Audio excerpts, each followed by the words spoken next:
Hello everyone, welcome to my channel learn with Annie. तर भुरग्यांनो, तुमकां ह्या चित्रान कितें दिसता? हो एक भुरगो आसा न्हू तुमच्या भाशेन. तो कोण आनी ही एक चली आसा. सो ती तुमच्या भाशेन एक चलो आनी चली. तर हांव म्हणजे माय सेल्फ, तुमी न्हू. सो तुमकां हांव म्हणटली न्हू, माय सेल्फ. तर आमी आयज एक नवी कविता शिकतली. ताचें नांव जावन आसा हांव. चलात तर आता पयलीं हांव ताचें वाचन करतलें, उपरांत आमी ती गावपाक शिकुया. चलात तर. हांव सकाळीं उठून उमेदीन शाळेंत वता हांव. इश्टा सांगातान बरें बरें शिकप करता हांव. दनपारां जेवण खावन मातसो सुशेग घेता हांव. शाळेंत शिकयलो अभ्यास घरा शिकता हांव. आमोरेर न्हावन धुवन प्रार्थनेक तयार जाता हांव. रातचो सुस्त बरें न्हिदून रात म्हजी सारता हांव. तर आतां आमी ही गावपाक शिकुया. चलात तर. हांव सकाळीं उठून उमेदीन शाळेंत वता हांव. सकाळीं उठून उमेदीन शाळेंत वता हांव. इश्टा सांगातान बरें बरें शिकप करता हांव. इश्टा सांगातान बरें बरें शिकप करता हांव. दनपरां जेवण खावन मातसो सुशेग घेता हांव. दनपरां जेवण खावन मातसो सुशेग घेता हांव. शाळेंत शिकयलो अभ्यास घरा शिकता हांव. शाळेंत शिकयलो अभ्यास घरा शिकता हांव. आमोरेर न्हावन धुवन प्रार्थनेक तयार जाता हांव. आमोरेर न्हावन धुवन प्रार्थनेक तयार जाता हांव. रातचो सुस्त बरें न्हिदून रात म्हजी सारता हांव. रातचो सुस्त बरें न्हिदून रात म्हजी सारता हांव. तर भुरग्यांनो, ही आसली आमची हांव कविता. आतां हांव तुमकां एक कविता एक्सप्लेन करतलें. हांव म्हणजे माय सेल्फ, मी. हांव म्हणजे हांव, मी. सकाळीं उठून उमेदीन शाळेंत वता हांव. तुमी बीन उमेदीन शाळेंत वतात न्हू.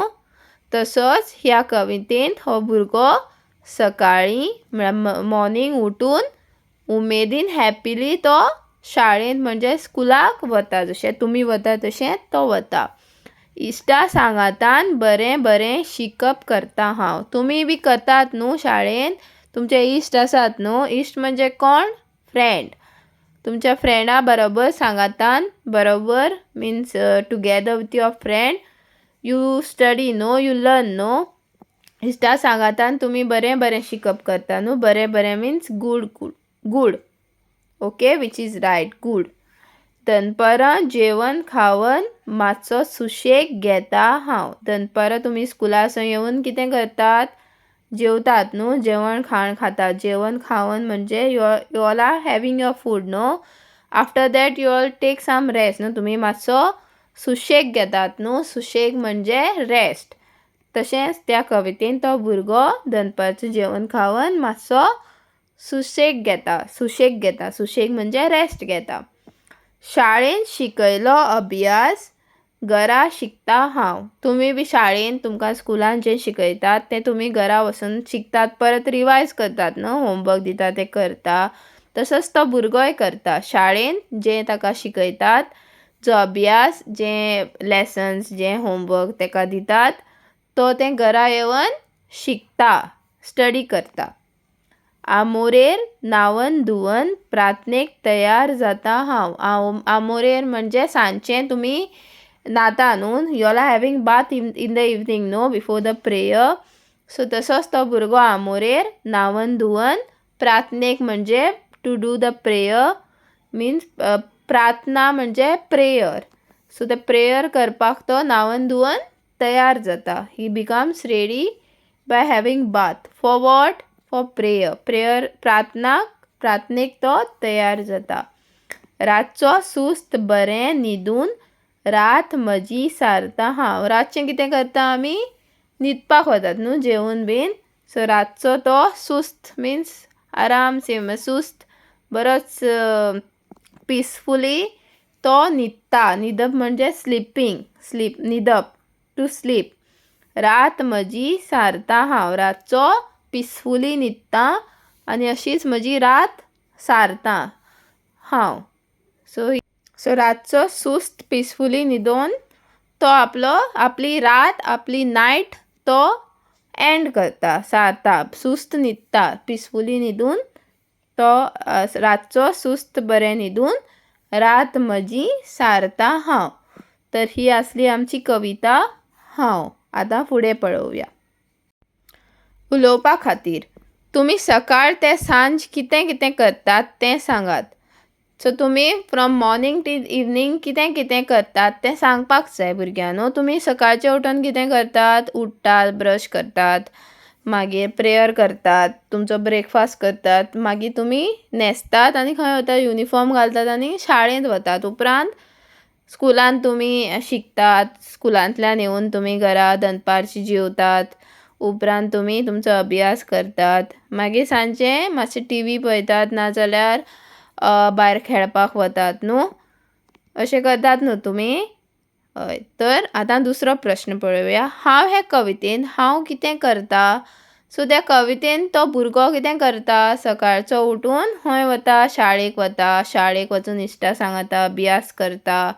मागीर स्कुलान जो अभ्यास दिता तो घरा येवन करता.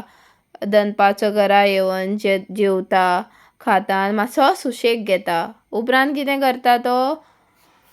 मागीर आमोरेर न्हावन धुवन प्रार्थनेक तयार जाता आनी मागीर रातचो सुस्त न्हिदून ताची रात तो सारता न्हू.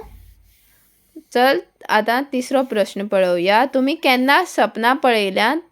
एकामेकाक आपली सपनां सांगात. सपनां म्हणजे जाणात तुमी भुरग्यांनो? सपनां म्हणजे ड्रिम्स. तुमकांय बी ड्रिम्स येतात न्हू. तुमकां कितें कितें येता ड्रिम्स? तुमी केन्ना सपनां पळयल्या? ड्रिम्स पळयल्या तुमी? आय होप तुमी सगळ्यांनी तुमकां ड्रिम्स येता आसतल्यो न्हू, सपनां येता आसतलीं न्हू. तुमकां जाय चॉकलेटी मेळ्ळ्यो वा तुमकां जाय गिफ्ट मेळ्ळे वा तुमची जाय ती बरी ड्रिम्स येता आसतलीं तुमकां. तर आतां फुडें पळोवया उपक्रम. सकयल दिल्ल्या जाग्यान तुमचें चित्र दसयात. तर ह्या बॉक्सान तुमी तुमचो फोटो स्टीक करपाक जाय. यू हॅव टू स्टीक अ फोटो.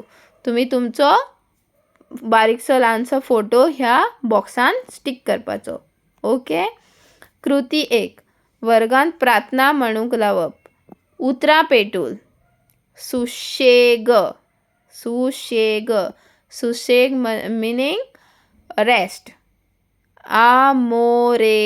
आमोरेर म्हणजे सांजचें इन द इवनिंग. ओके. सुस्त म्हणजे पीसफुली. सकाळी म्हणजे मॉर्निंग. तर ही आसली आमची उतरां पेटूल आनी ही आसली आमची कविता हांव. तर भुरग्यांनो आयज आमी खंयची कविता शिकली? कवितेचें नांव कितें? हांव. तर भुरग्यांनो तुमी म्हाका सांगपाक शकता ह्या अक्षरान खंयचें उत्तर जाता तें?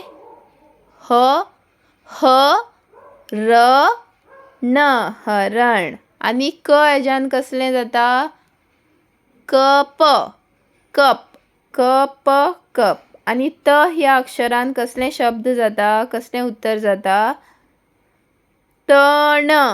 थ आणि न, तण. तण म्हणजे ग्रास. आणि हरण म्हणजे कोण?